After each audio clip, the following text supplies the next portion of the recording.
اول ما بتشوفه بتحس انك شفت راجل غلبان وعلى الله ومسالم كده جدا، حاجه كده في الرينج ده، وتحس كده ان انت عاوز تساعده باي حاجه لما تشوفه. والشخص ده هو المهاتما غاندي.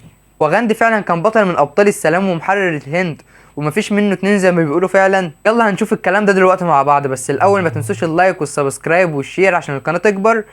ويلا نشوف ايه الحكايه. في سنة 1869 اتولد موهنداس كرمشاند غاندي الملقب بالمهاتما غاندي. اتولد في الهند وكانت عيلته تقيلة جدا، ومش تقيلة فلوس بس، لا ده عيلته كان فيها مناصب كمان مهمة جدا في الحكومة، زي رئيس الحكومة كده مثلا. وفي الوقت اللي كبر فيه غاندي بريطانيا كانت محتلة الهند، واهله اول ما شافوا الوضع كده راحوا مركبين على اول مركب رايحة بريطانيا عشان يكمل تعليمه هناك.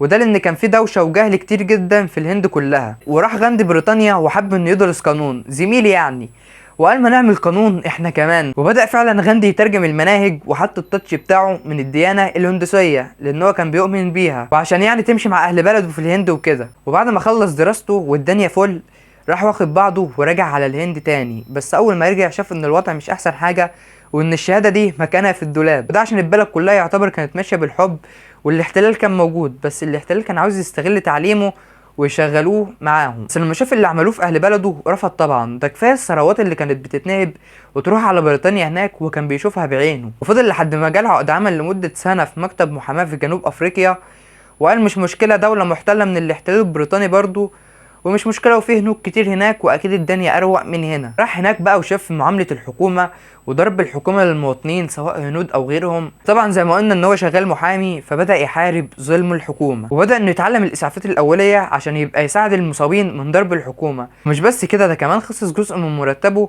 للمساعدات الإنسانية. وخلاص بقى خلص العقد بتاع العمل اللي كان مدته سنة، وقرر ان هو يرجع للهند تاني. بس حصل هنا المفاجأة اللي شقلبت الحكاية كلها، وهي ان حكومة جنوب افريقيا بيقول ان الهنود ملهمش حق في الانتخاب.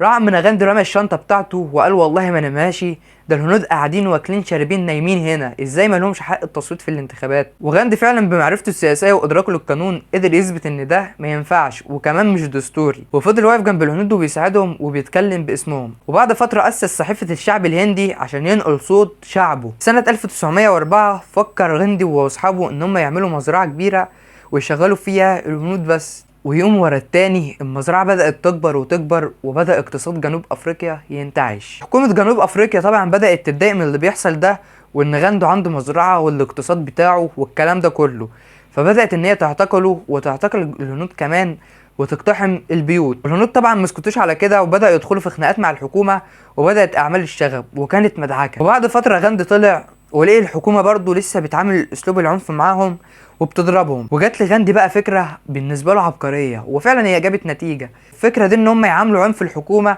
بالحب. هتقول لي ازاي؟ هقول لك اللي هو مثلا لو حد ضربك ما تردش عليه، خليه يضربك يعمل فيك اللي انت عاوزه ولا كانك شايف. هو اسلوب فعلا غريب شويه، بس فعلا جاب نتيجه. والحكومه قالت طب احنا بنضربهم ليه وهم مسالمين؟ ايه السبب اللي يخلينا نتعامل معاهم بعنف؟ وكمان حاولوا يتواصلوا مع غاندي عشان يشوفوا المشاكل اللي بين الحكومه والهنود ويحلوه. وبعد ما غاندي قعد في جنوب افريقيا حوالي 22 سنه، قرر ان هو يرجع لبلده تاني سنه 1914، واكتشف ان الشعب الهندي كله مستنيه، وكان بالنسبه لهم رمز للمقاومه، وسموه المهاتما بمعنى الروح العظيمه. فقرر غاندي ان هو ينقل اللي عمله في جنوب افريقيا للهند، بس المره دي مع الاستعمار نفسه. والحقيقه كتب التاريخ مش مأكده سواء غاندي كان مجنون ولا مزدوج الشخصيه ولا ماله بالظبط. يعني مثلا في الحرب العالميه الاولى اعلن تعاونه والشعب الهندي انهم مع الاحتلال ضد دول المحور، والسنه اللي بعدها على طول راح مطالب باستقلال الهند، والحلفاء بقى مستغربين اللي هو يا عم انت عاوز ايه بالظبط؟ وغاندي بقى بيرفض قوانين بريطانيا اللي بتفرضها. هتقول لي يا عم هو كان رئيس جمهوريه ولا حاجه؟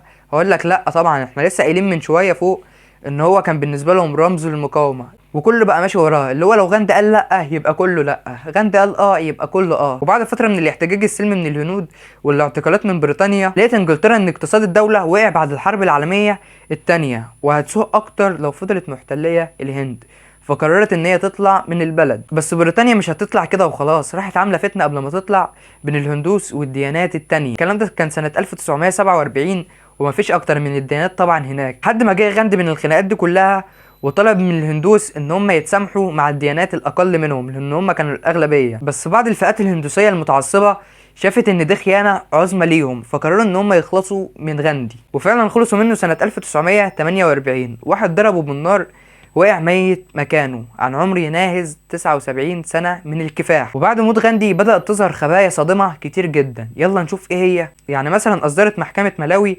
وقف عملية بناء تمثال لغاندي بعد اتهاماته انه عنصري، وان في كتاباته بيوصف الافارقه بانهم همج وكافير، وده لفظ بيشير على الافارقه السود، وكان مهتم بالهنود وبس، وما عملش اي حاجه لاصحاب البشره السمراء، وما كانش عاوز السود يقعدوا مع الهنود خالص. وبكده الفيديو بتاعنا يكون خلص، وكان معكم حسن الخولي.